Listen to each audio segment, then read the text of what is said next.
It is the year 500 BC. Persia is under the glorious rule of the Achaemenid king Darius the Great. It is the first day of training for young Jashan, son of Khushroo, the mighty warrior. At the tender age of 6, he must learn 3 things. The first is to ride a horse. Yeah! The next, he must learn to draw a bow. And lastly, he must, for all the days of his life, learn to speak the truth.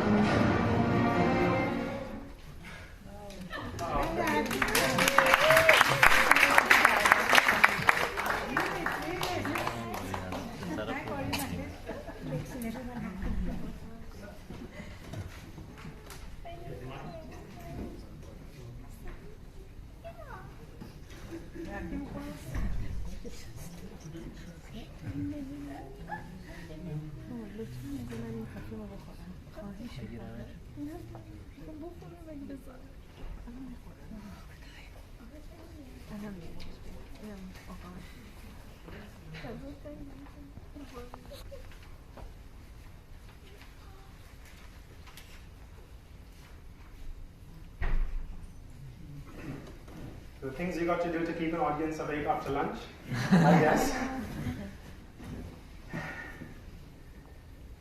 So if that doesn't make your Sunday afternoon, I'm not sure what will.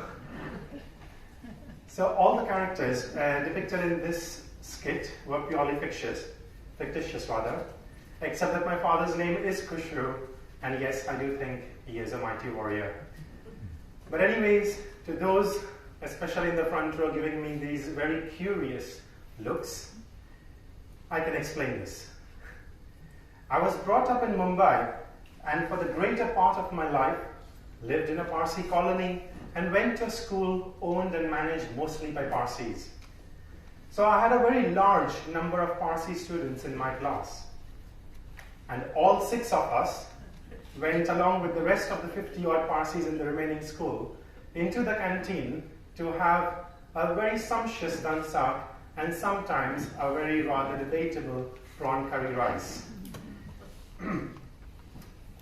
But in addition to all of this, we also had the opportunity to attend religious classes that ran every Wednesday at the ungodly hour of 8 a.m., before the normal school actually began for most of us. And I was 12 years old and was attending one of these classes when the teacher, while introducing my favorite topic of Persian history, gave this quote from Herodotus. I was fascinated with the relationship that existed between learning the art of war and the Zoroastrian principle of speaking the truth.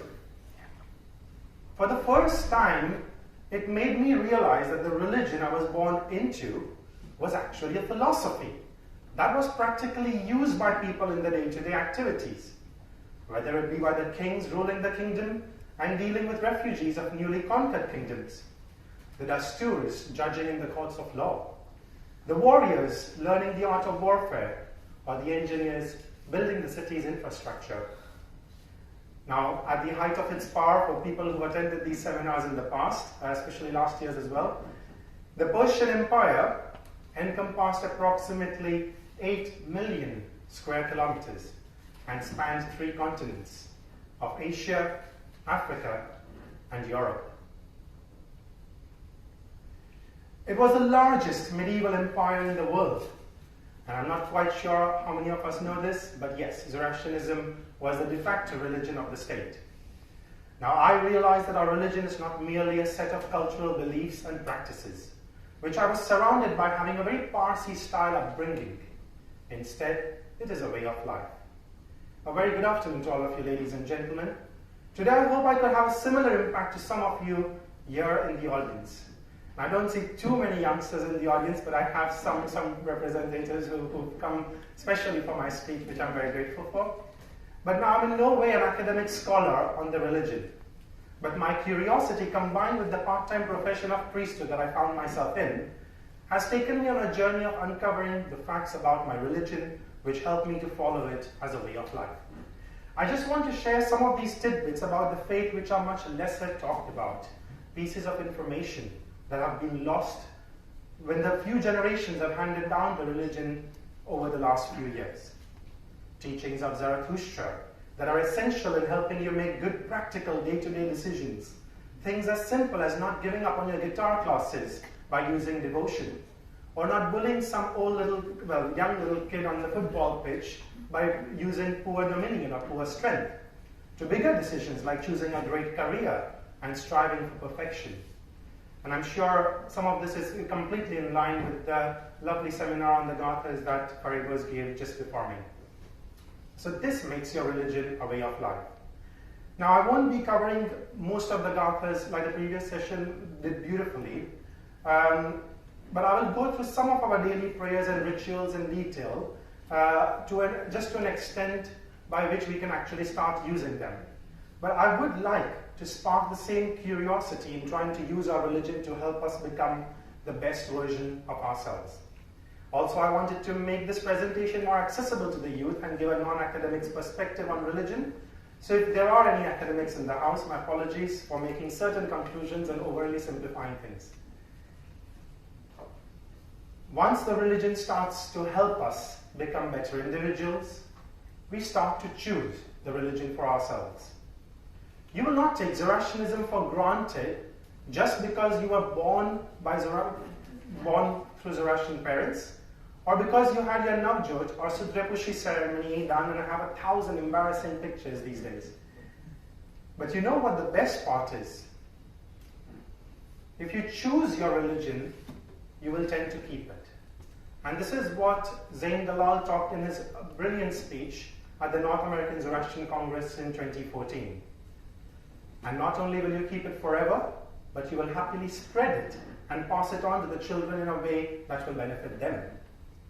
So Zain points out that the previous generations have done an abysmal job at handing down the religion to us. And some of my brethren will agree, some of my youth will agree. But he adds that the youth have disconnected from the religion because facts about our religion were not presented to young people so that they will choose Zoroastrianism. We are always given long lists, like Firuz mentioned.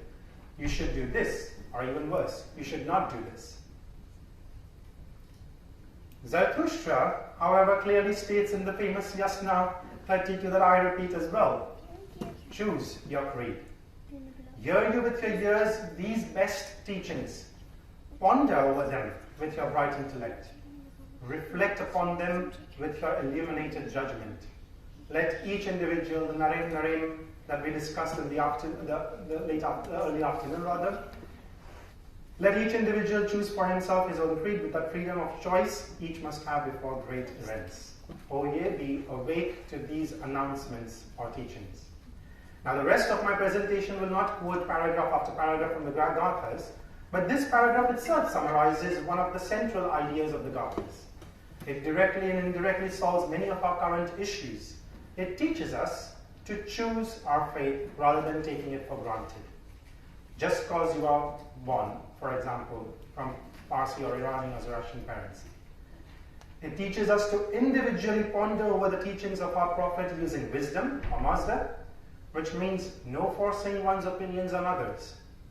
And by doing so, we make our own picture of religion something beautiful, something meaningful to us. Now, I mentioned that I found myself on a journey of uncovering the principles of Zoroastrianism, but let me take you back to the very first set of crossroads that I came across. When a non-Parsi friend at work asked me a very basic question, basically he asked me that when he found out that I was a priest. And it is, of course, a question which we should all ask ourselves. Now, my friend was not merely an atheist, but he obviously or strongly believed that religion was the main cause of all misery and conflict in the world today. A very famous sentiment that many of us share. But anyways, before going into further detail, can anyone guess that question? How can be Zoroastrian? That probably would be the second question, but before that, coming to the UK after India, actually, I heard this question a lot more.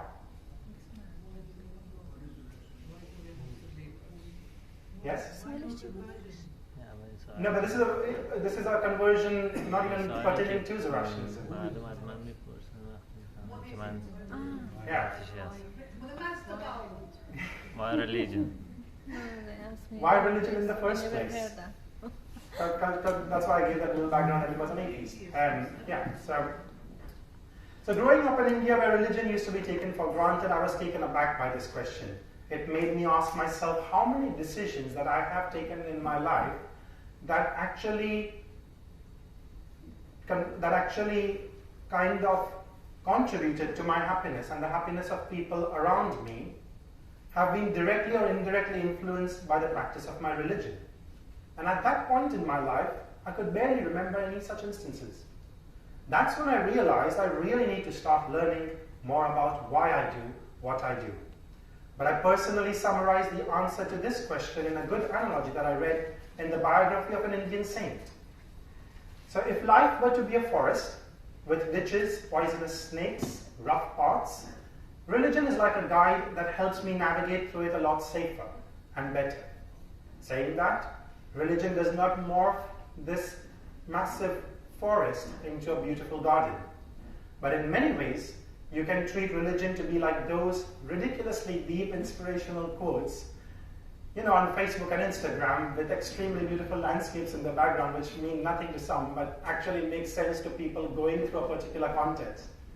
These pictures that most of us find great meaning in when, say, we're going through a breakup or we are wanting that summer body of ours and we start sharing about life's goals and things like that. So, in a way, yes, I do spend a lot of time on Instagram. But on a serious note, I spoke to quite a few atheists and I realized that pretty much they believe in a moral and ethical framework as well. Like most of humanity on this planet, that have a good moral upbringing. So in one way or the other, I would argue that it is their religion, and they did agree when I used the word to have only that definition. Now I completely understand that this word may be used in many different contexts, but according to most scholars, the word itself can be broken down into re and lego, or ligare, coming from the Latin root. Re is something that we are very familiar with, again and again, to do something again and again. And lego or ligare was a few different translations of this word again, to consider carefully, to choose, to bind, or to reconnect. Or to connect, and when you put it with religion, it's to reconnect. Now everyone has a different context of this word when they use this word personally. Because it's something to do again and again to remind yourself, to reconnect yourself. And that could be with God. That could be with your own conscience. That could be with anything. That could be with cricket, like it was in India, when everyone said cricket is my religion and Sachin is my God. At least a few Indians and Pakistanis who actually know cricket, because when I did this presentation in New Zealand, people actually just gave me very blank faces as well. But I had to probably use football or something, maybe not even back there. But now what do you think the next question he asked was? My English friend. Yes. Why Zoroastrianism?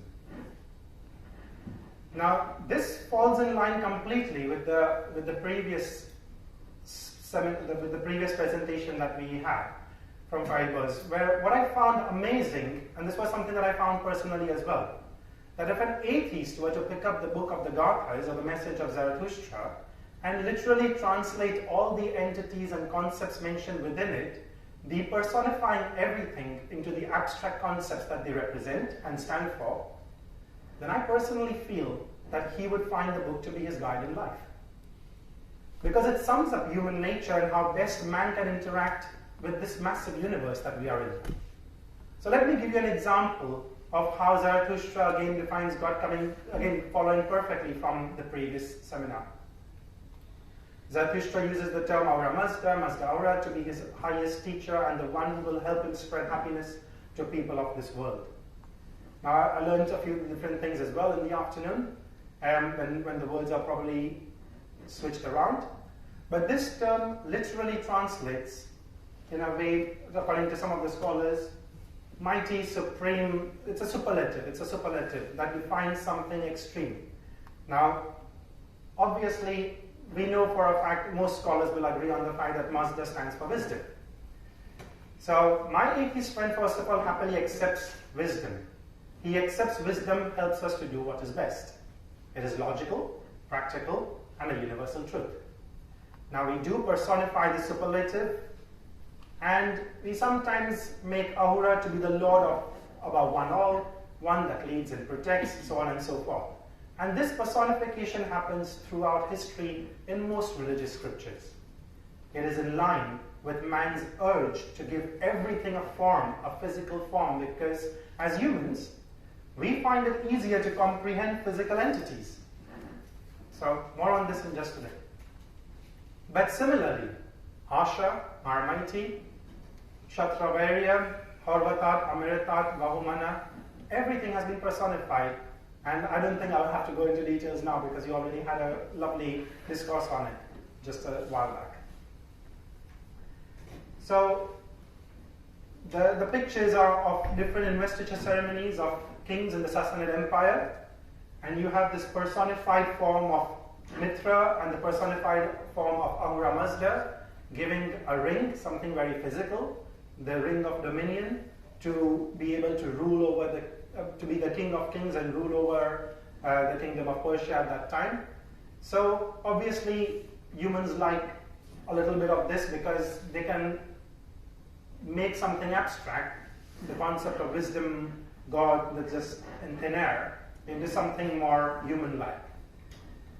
So the main reason why I started making my religion explainable to atheists, first of all, in the first place, and free thinkers, is you cannot use metaphysical or higher spiritual aspects of religion within the discussion, which I do personally believe in as well.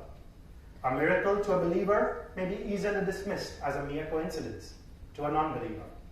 So starting to understand and use religion as a practical way of life that helps one physically and psychologically is an easy and almost undeniable route. So personally, I have had unexplainable little instances in my life which have increased my faith, telling me that there is a lot more to religion than what my logical side can see for now. But that is an individual journey, an individual experience, and that faith will vary from person to person. As I mentioned earlier, to make our own individual pictures a lot more beautiful and unique. So eventually, religion is just faith-seeking understanding. So similarly, Zarathustra talks about the attributes of Mazda when he talks about the 6 divine sparks, which we have now gotten a discourse on. So whether it's truth and righteousness, and all of these were later personified as Amesha Spenters, or bounteous immortals, or the angels and things like that. So we did our very own background research, but we did come to the same conclusions. And so similarly, Zarathustra talks about the attributes and being a priest. I was asked such questions all the time, not only by atheists, but by everyone. I started doing the same for my own good.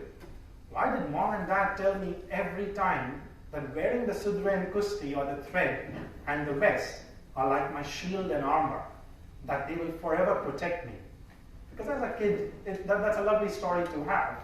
But at the end of the day, why do I sit through hour-long Jashan ceremonies just so I can lay my hands on the delicious Malido? So why did I mug up my Navjote prayers and stand nervous in front of an entire audience which kept coaxing me to say, Dikra, mottati ban, or son, pray louder. So remember what I said about man's urge to give physical form to abstract concepts? In a way, it is one of the reasons that lead to symbols like our sudre, which we humans can physically interact with, rituals like the Jashan that we can witness and see. The sudre means the right or sud, and rehe or raha meaning the path. So when you wear it, some people wear it by reciting the words on the words Shwatananam, by reciting the Avanava prayer. That's how the Navjote child is first worn the sudre. You actually remind yourself to stay on the right path, which is an abstract concept, the right path. suddenly it makes sense. By remembering to stay on the right path, after wearing the sudra in the morning, I might actually decide to calm down my anger or hatred towards a work colleague. If by letting go of my anger, I drive to work a bit more in peace, I might save myself from making a very harsh decision and save myself from an accident. And indirectly, my sudra does become my protecting armor, being on the right path, the feeling of having an equilibrium, the feeling of having peace, not the necessity of being jealous, the feelings of forgiveness that it comes with. That kind of makes me take the right decisions, and then directly or indirectly it helps me as my protective armor. But this is just a very physical thing that I'm not going into the metaphysics of a sudra which could possibly exist according to certain scholars, and the metaphysics of prayers and stuff like that. I'm not touching too much on that side of religion. I'm purely looking at the practical or psychological aspects of it. So now, considering I recite this every single day, I turned to the Kem Namasda as my first prayer, and I was quite amazed. I learned the meaning of this prayer while I was actually doing my Navar ceremony, when I had lots of time in the fire temple, because you're just sitting aloof, not actually being a part of society, and you have lots of time on your hands, and you're supposed to introspect and reflect upon your life and things and so on and so forth. And I picked up Astuji Adulji Kanga's translations of these prayers, and I was fascinated because these prayers applied to my life. And I only found that out when I was 12 years old, about 4 years after my Navjote ceremony. So and the prayer begins. The reciter asks. So Kem Namasda is nothing but a few questions. Who, O Mazda, shall grant protection unto me when any evil person glares at me with an intention of doing harm? Now, as all poetry and prayer, let's not take this literally and make a list of all the evil people that we can think of in our head right now.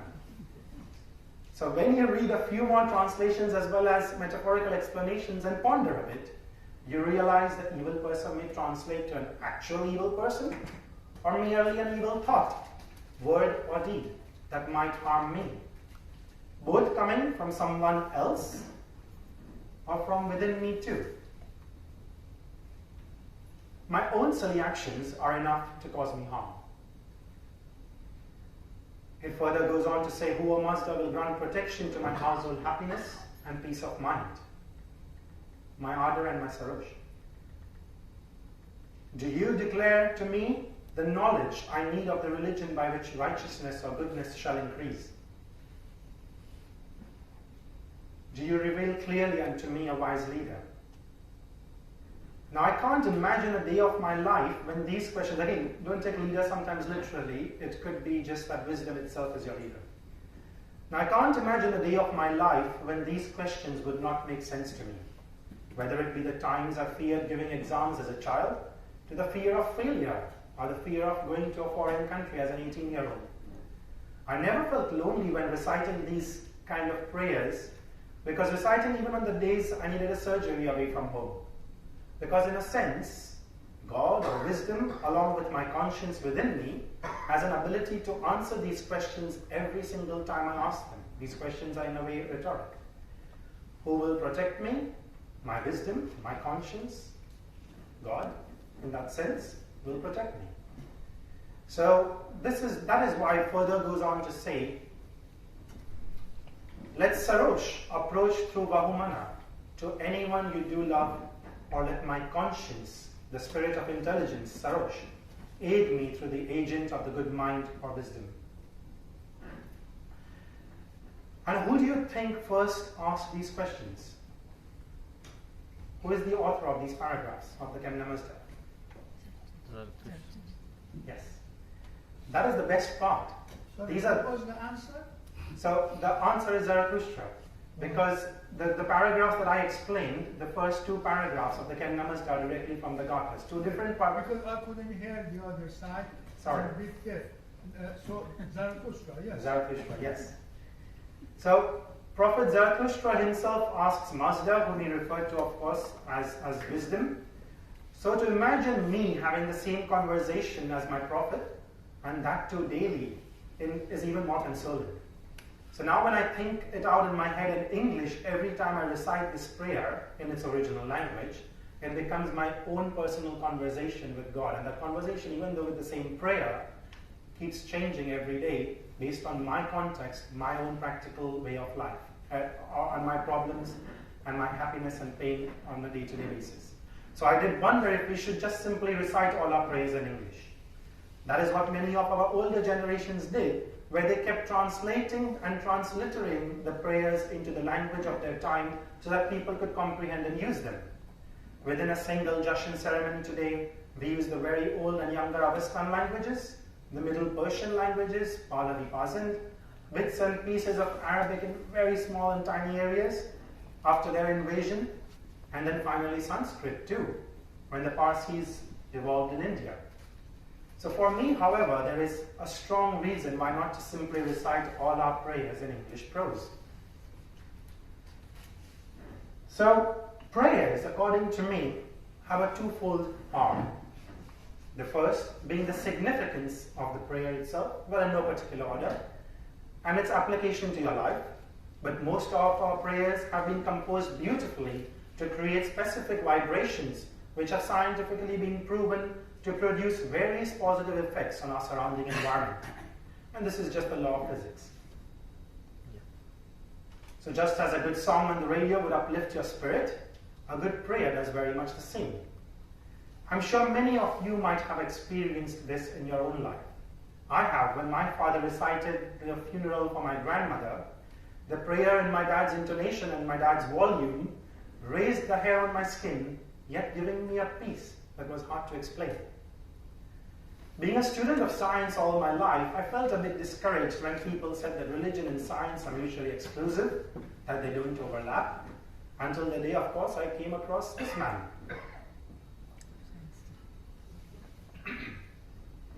And well, I couldn't agree with him more. For a religion to be practical, it will have to interact logically with our physical existence. When you read the meaning of a prayer for the first time, you might be a little put off because it may not be very easy to comprehend.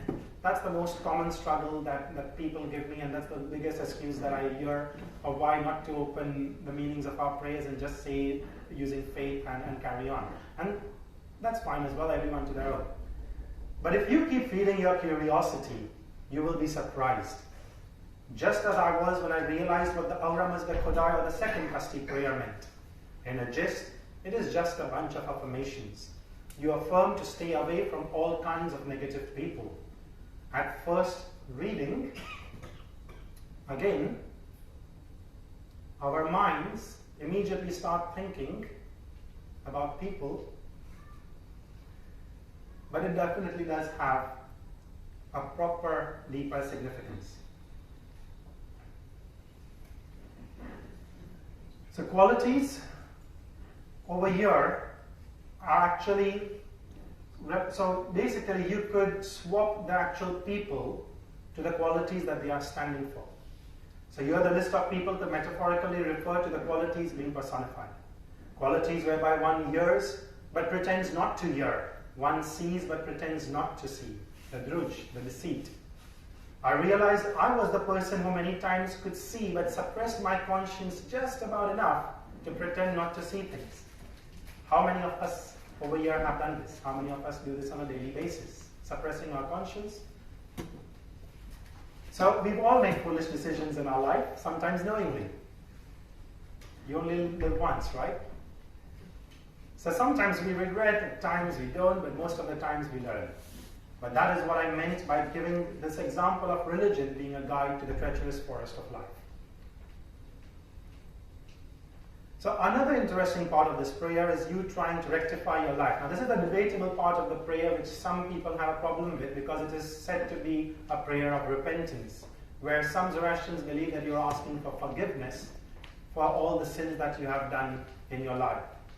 Well, personally, I like to think of it as a prayer renouncing things and trying, when you talk about renunciation, you talk about rectifying your life. And by affirming to stay away from what? From bad thoughts, bad words, and bad deeds. And by converting them into good thoughts, words, and deeds. This is the Azamagna paragraph. And then you make 2 loops with your kasti, one signifying the material world which we live in, and which is itself difficult to comprehend, and the other much more deeper spiritual world too. Now, people kept on asking me a little bit more and more about the kasti ritual, and again there are some different interpretations of the kasti ritual. But how is this again practical? Well, for me, we all go through several troubled phases where we may lose a loved one, a pet, when we fail miserably at different levels, and when we think we have hit rock bottom. Those are the days where those days where absolutely everything has gone wrong. This is the time, these 2 loops that I make during my kasti ritual remarkably help me realize that these are physical world problems and hence will eventually pass. It's just a nice psychological boost. And that's like a quick reality check. It is helpful when you're extremely elated and you can go on to be very egoistic and very proud of your successes, to when your confidence is shattered by sheer dejection. And finally, you start tying knots in your kasti as a symbol of resolution, a commitment to praise righteous decisions. Stormy Hashem, when you recite the word Stormy Hashem. So this was a very, very quick introduction to Gaura Mazda Khodai, the tying of the kasti. There's a lot more detail that I won't be going into right now. But this is what prayers to me are. Prayers strengthen your will to do what is right. It is difficult for most of us to recite something again and again and then completely do the opposite thing. Especially when you say affirmations in a language that you understand. That's what affirmations do. That's when psychologists give people going through depression affirmations.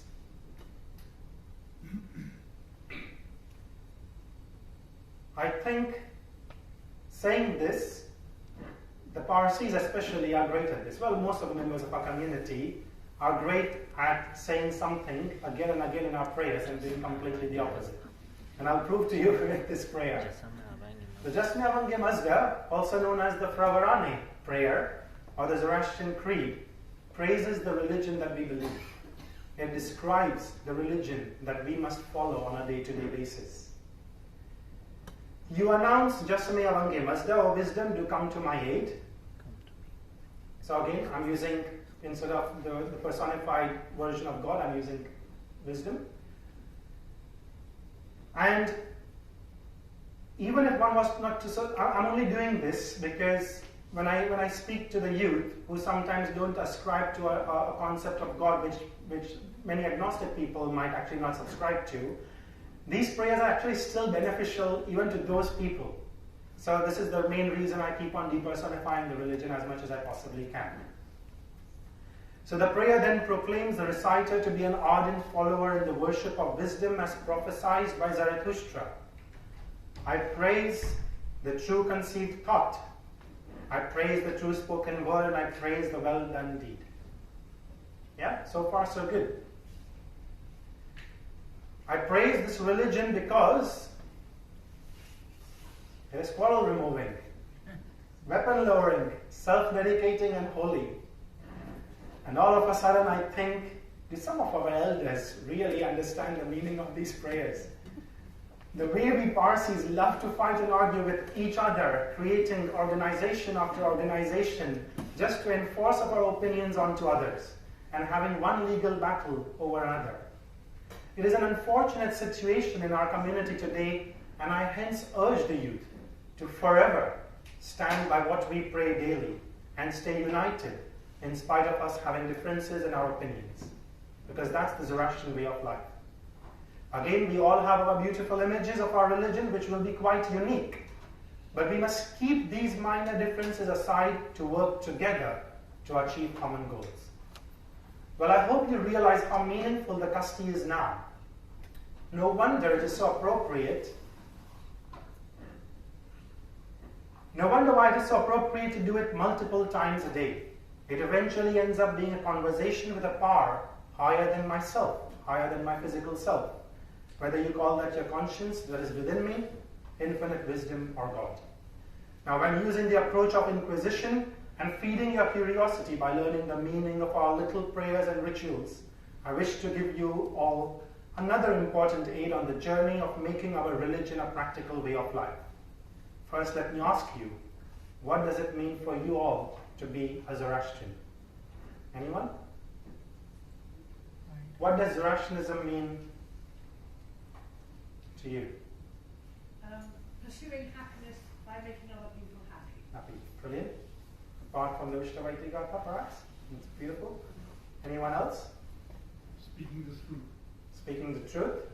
Yes. Leading a good life. Leading a good life, yep. Living in harmony. Living in a, The law of nature. with all the elements of this earth and the universe.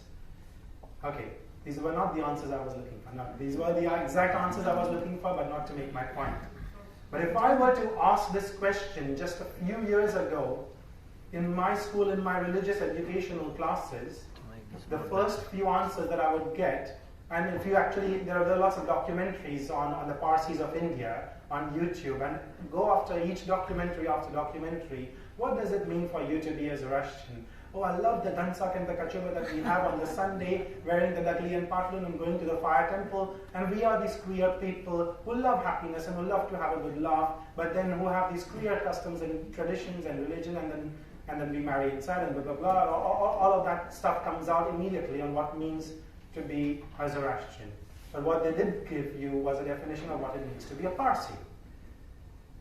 So the reason I ask is because we very easily confuse what constitutes the philosophy of Zarathustra, as in the Gathas, and the way that philosophy has been interpreted and practiced over 3,500 years of its history. The teachings of the Gathas have amazingly stood the test of time and location. Whether someone were to read the verses 3,000 years ago, or today, in 2019, or on some other habitable planet a few thousand years from now, they would still apply. The Gathas will always be applicable, bringing happiness to the person following them. But after reading a lot of Persian and Indo-Iranian history from various sources, you realize the many differences in which Zoroastrianism was practiced and what was considered right or wrong at any given time.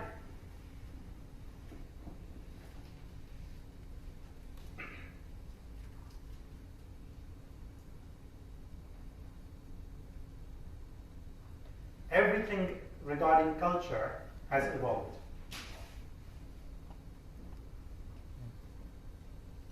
Yes, some of the rituals do continue in one form or the other, but the way we carry out and do certain things, especially on a day-to-day basis, has evolved. So when I was reading the meaning of the Kemna Mazda, I left out a little paragraph for this particular slide. I left out the third paragraph of the Kemna Mazda because there was a strong change in tone towards the end of towards the end of the prayer. So initially the reciter is asking many questions, humbly seeking for Aura Mazda's protection. Suddenly we say, Nase Devi Druksh, Nase Devo Chitre, Nase Devo Prakarashte. As in, may the devils spawn and the wicked person, including the follower of the devil's law, disappear utterly, vanish, and entirely perish in the north. And I was taken aback. Why was this sense of directionality added into the prayer? It did coincide, I remember, with my grandmother telling me not to pray facing the north, but I wasn't sure why. On a bit of research, I realized that for the Iranians of the time, the cold winds blew from the north, and winter used to set in from the north. According to some other sources, the enemies used to invade from the north as well. And there might be a few other reasons why this might exist, but the north was rightly labeled as the land of the demons. And in some of our other litanies or niyayashes, like the Atash Niyayash, the Avar Divisur Niyayash, so on and so forth, if you see the priests doing the Atash Niyayash, at a particular paragraph, at the last paragraph, they will pray facing another direction. Sometimes people think they're facing me just because I'm important, but no. They're just facing the south, because the south became the dual opposite, or the land of the heavens. Now, this concept doesn't quite apply in the southern hemisphere. So if I were to give this talk in Australia and New Zealand, I would assume the opposite to be completely true. Winter sets in from the south, and so this bit is physically dependent on location. But it's a metaphor, so it could be taken up as a metaphor and we can move on, but not to be taken literally. So if I were to be in a scenario where I'm probably the sole priest reciting a prayer and the arrangement is such that I would be backing the audience and thereby losing their interest in my prayer, I would probably use the Gothic teaching that I have to my best of knowledge, seek the facts and the truth. So I know why we don't pray in the north. And knowing this, I don't think my wonderful prayers recited to the audience, even though I'm facing north, will be nullified. So it was no surprise to me when I read that this paragraph was taken from a different era, from a different book, very popularly known as the Vandidad or the Videvad, the law against the demons. A book also considered a Zoroastrian text, and while there are a few scholars who debate on this, but most people believe it to be written about 700 years after the Prophet's time. So the remaining portions of the Kevina Mazda are all from the Gathas. So on doing a bit of reading, one can see these differences constantly between the same concept in the Gathas and the same concept mentioned in a more later period. So God or Mazda now has a dual opposite called Ahriman. They are personified as separate entities. However, in the olden Avestan period of the Gathas, so this is the concept of Ahriman and this. I've just put north and south here right now, turned it around a little bit. It's not up and down. It's just to personify that the devil's in the north, that's the demons and the druj, and God's in the south, because, yeah, we pray according that way. So, however, in the olden Avestan period of the Gathas, the concept is that we give form to evil by choosing to do wrong. Good and evil are spoken of as being mainus. You can translate that to be minds, mentalities, or spirits. When the mainu is angra, it is said to be destructive, inhibitive, malign. So a manifestation, for example, of this mainu could be in anger. I found this quite brilliant and pure. It is extremely scientific and practical, and quite beautiful. And quite beautifully, the place or abode of this spirit is not the north or a specific location, but this resides in man's own thinking, or man's worst thinking. This is why it is beneficial to know the origins of a prayer when it was written, and also try to get into the mind of the person who must have written the prayer, and try to understand the metaphors as well. And this is the reason, of course, that prayer will mean something slightly different to each individual, and that's completely fine. Now, by all means, read everything, but when in doubt, do turn to the Gathas. Because if you call yourself a Zoroastrian, you should believe in the philosophy over commentary on his doctrine. You must believe in the Prophet first over any other priest who came after him. And this is just my personal opinion on what defines you as a Zoroastrian, or what defines you as a Zarathushti, because you are a follower of Zarathustra. And of course, you would attribute the Gathas to Zarathustra. So, I can clearly say that we've established that the Gathas are location independent, time independent. Now consider that piece of chocolate cake. I know some of you might have had it in your bags. And imagine that there were two Parsi girls, Jaru and Hilla. Jaru likes chocolate cake, but by eating it in moderation, she sees to it that it does not harm her or anyone else. However, Hilla has no control over her love for chocolate cake. She has idolized the cake so much so that the cake has power over her. So in a very broad meaning of the word, it may be thought as a sin for Hilla to eat that same piece of chocolate cake. Maybe Hilla is diabetic. She's harming her own happiness by having that same piece of chocolate cake which Jaru happily enjoyed. So in a way, I look at sin as something that destroys our own happiness or the happiness of people around you. It brings about pain and misery. Hence, it is difficult to write down such a thing like eat chocolate cake on this day and do not eat chocolate cake on that day, or do not eat chocolate cake at all in a book. It's hard to write these laws down, which are so descriptive in a book, because it is eating chocolate cake might not be just a sin on its own, but in a particular context, it might become for that person or someone else. Now, I personally do not concentrate on sin as something that will be accounted for in an afterlife. So I just like the same concept of happiness and heaven on this earth as well. And of course, these are my personal understandings of some of these things, and these are my personal opinions. Because if it is a mistake that stops me from leading a good life at this very moment, then yes, it is something sinful in my ethical way of life, in my religion. So hopefully you can now differentiate between your religion and your ethnic group in customs, culture, and traditions on one side, and the philosophy of Zarathustra on the other. Now, a few years ago, there were a bunch of hilarious viral posts by these famous, two famous friends of mine from India who made this Baba Tips Facebook page. Does anyone remember this? Now, let me refresh your memory. So these were simple memes or just funny internet posts which summarized what it meant to be a Baba, what it meant to be a Parsi.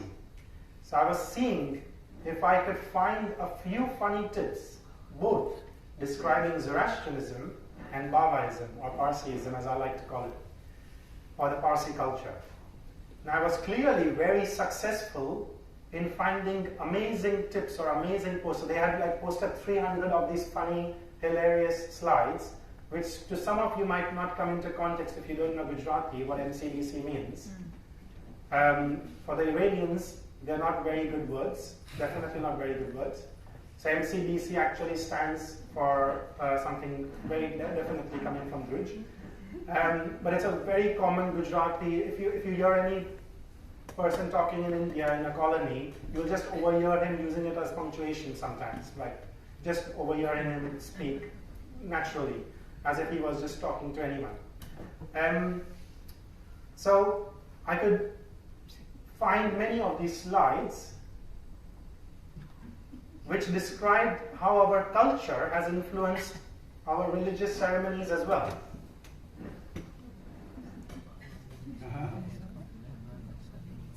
So some of you probably can relate to most of these Baba tips.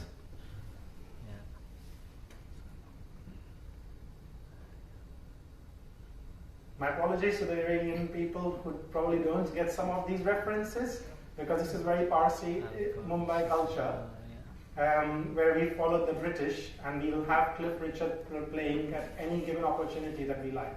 Well explained. Yes. So basically, these funny slides all talk about how the Parsis behave in India in a very cultural sense, what the religious ceremony, the significance of the religious ceremony is put aside, but we Parsis concentrate on the food, the music, the dance, which is absolutely fine.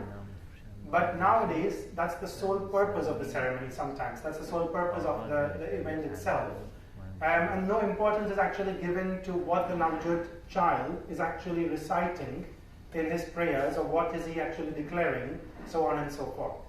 So culture should obviously be used to celebrate religion. But sometimes I'm just giving a few examples as well, when culture destroys religion. Anyways, I was very happy in my search that the first slide, the Baba tip number 1, fell into that category. So what it means to be a Parsi, good thoughts, good words, good deeds, at least we got that in, out of 400. And all the remaining 399 slides were all about what it meant to be a Parsi, which is hilarious, which is fine, but none of the central themes of the Gathas ever went onto that side. Yes, what does it mean to be a Zoroastrian? And I think, again, today's afternoon discourse on the Gathas, and if you just open the translations, nowadays it's starting to become a lot more popular, so we're luckily moving towards the right direction. So, as a computer science student, if I were to make an algorithm or step-by-step instructions on how to solve a problem or how to deal with decision-making, according to the Gathas, I made this little algorithm to solve most of my problems in my day-to-day life, or to take any decisions in my day-to-day life. And these are coming as conclusions from a few verses from the Gathas, which we have already gone through actually in the afternoon as well. Clear your mind and seek wisdom. The first is very important as well. Don't come with biased notions of something. Put all the relevant facts in front of you. Now, can anyone summarize in one word what are we seeking by these two steps? By doing these two steps, what are we seeking? The truth. Exactly. So we are seeking the truth beyond what the simple word truth actually signifies. So we are trying to go beyond just the truth and the lie. It's not just the truth and the lie. It's about what's true and meaningful to you in your relationships, in your careers, whether a business decision is ethical or not, whether a relationship is healthy or not, so on and so forth. Seek all those kind of facts and search for that kind of truth as well within your personal lives. And then the Gathas actually summarizes in one paragraph that truth by its own power, a power that is not yours, will instruct your conscience to do what is right. And this is the promise that the Gathas in a way give you. And it's such a simple philosophy, which if we use in all of our decision making in our day-to-day life, we achieve the goals of the Amisha Spentas, or we strive for perfection, we are devoted in whatever we do, we use our desirable strength to pursue righteousness and finally attain amarta, or immortality, as it was expounded. So, if you really want an inspiring talk on the Gathas, in addition to today's one, Zain Dalal's speech, especially if you were wanting a simpler discourse, Zain Dalal speech on YouTube, which I'll put a link as well, is a great place to start. I always recommend that. For in summary, Zarathustra preaches religious freedom, rational thinking when exercising your free will, but learn that with freedom comes great responsibility for your thoughts, words, and deeds. And this is a religion which some people find very hard to believe, because if the religion doesn't give me a concrete thing to follow, like a list of do's and don'ts, people complain. And people complain when it does as well, and it doesn't fall into their line of thinking.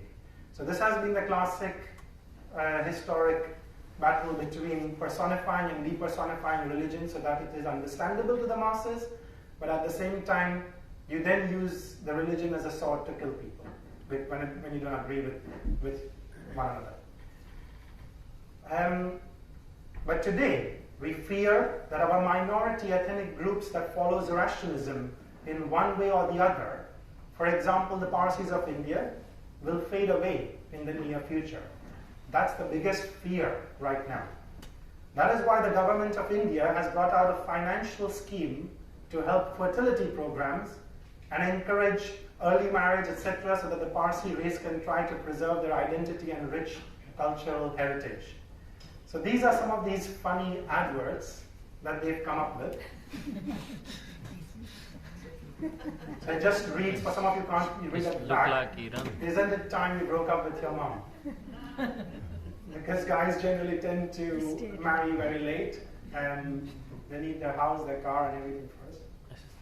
Iran is the same. Iran is the same, yeah, I guess. Yeah. We have a few representatives from that end. So, this one's for the ladies, just so we don't miss them out. No, never. Okay, so the text just says, will your boyfriend ever be as successful as Ratan Tata? Because most of the Parsi girls in India want someone super successful, like and really very influential and well-to-do. And then the next line just says, who are you to judge, Nicole Kidman? Exactly. But these are funny adverts, and we've spent crores of rupees on this to basically save our ethnic group, a race, and an identity. And that's beautiful. But what I personally fear the most is that the teachings of Zarathustra, which most of us Parsis and other Zoroastrians keep forgetting to understand and use in our day-to-day life, will simply end up as a gallery in the British Museum, not helping people in life. So when people ask me, how do you want to save the religion and the Parsis will die out, blah, blah, blah, I actually go on that, yeah, you can try to get people married within the community and you can do all of those things, whatever you want. It might help preserve some of the cultural traditions, although arguably, let's not get into that debate anyways.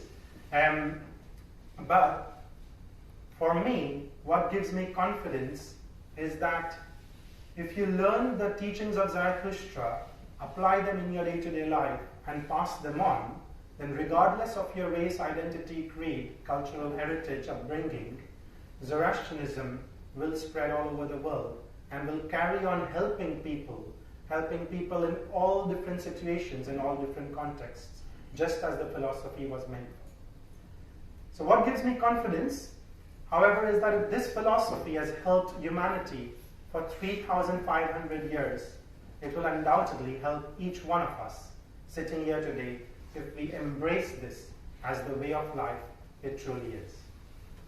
Thank you.